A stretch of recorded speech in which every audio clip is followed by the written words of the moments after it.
Hi everybody, it's Alyce-Kay Ruckelshaus of Threshold of Hineni, and I am here to share another thing that God has done to, excuse me, to bless me and take care of me in the last 10 months. And again, this is to help me stay out of depression, and it gives me some accountability by sharing it on here. But also, I'm hoping that it will encourage you as you see that God's taking care of me in the hard times. You can also see how He can take care of you in the hard times. Not in the same ways, but that He will. Okay, so what I've done is I have brainstormed a whole bunch of ways that God has blessed me and taken care of me. I'm still adding things to it as I think of them. And then each day I just draw one out and talk about it.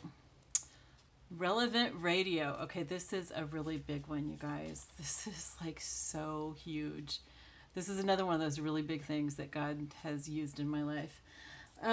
So not long after Bill died, I sent out an email to, everybody on my email list telling them what had happened. These are all my friends and family, some close, some not. And I got a call from a really close friend of mine and somewhat of Bill's.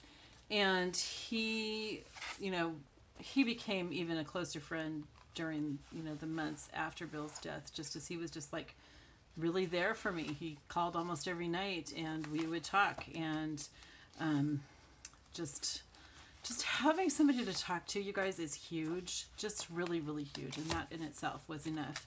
But just also he helped me to work through a lot of the questions I had, because when God allows somebody really important in your life to die, it's hard. You have a lot of questions. And he didn't always have the answers, but he was there to listen to me and to encourage me to keep asking those and to ask God for the answers and to be really honest with God and not try to hide my difficult feelings.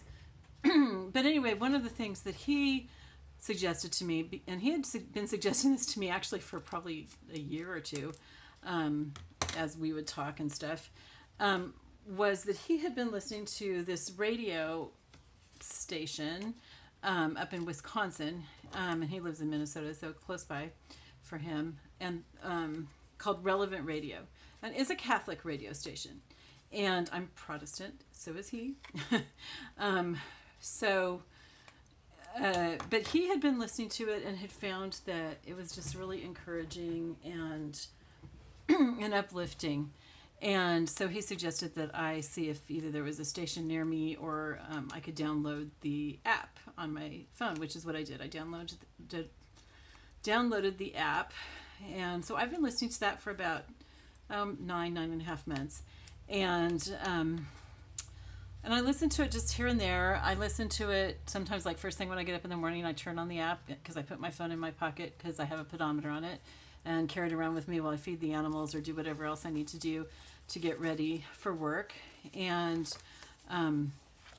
then pretty much every day I am involved in praying the Chaplet of Divine Mercy, which I talk about in a different video, so I'm not going to get into that here. But that's just been a really big part of my healing, is the Chaplet of Divine Mercy, and praying it with the group on the radio has been just a lifesaver. It's been really, really great. But Relevant Radio has also, some of the hosts have talked a lot about how God can use our suffering. And so that has been a big deal to me too, as I've learned more and more about how God uses our suffering to help us grow. He uses our suffering in other people's lives. He uses our suffering just for a lot of different things. And so that's been just extremely encouraging to me. It has really built me up. It has helped me to grow in my faith, and it's helped me to grow in practice as well. So anyway, so that's been really good. And the hosts on there's a whole bunch of different ones, but my favorites are Drew Mariani, Patrick Madrid, Stuart Sweatland, and Simon somebody or other, who is like, I think his show is called Father Simon Says. And then Father Rocky, who doesn't really have a show on there that I'm aware of, but he oversees all of Relevant Radio, and he's just a wonderful person. I've watched him doing things like the Stations of the Cross on video, and you can just see how much he loves God's people. It's just really cool, and you feel that love, and it's just been a really big part of my growth and how God's taken care of me in the last 10 months. So anyway, you can hear my phone alarm going off. It's time for me to get ready for Bible study for tonight with our church. So I'm going to let you all go. I love you all. I'll talk to you later. Let's be praying for each other, okay? Bye-bye.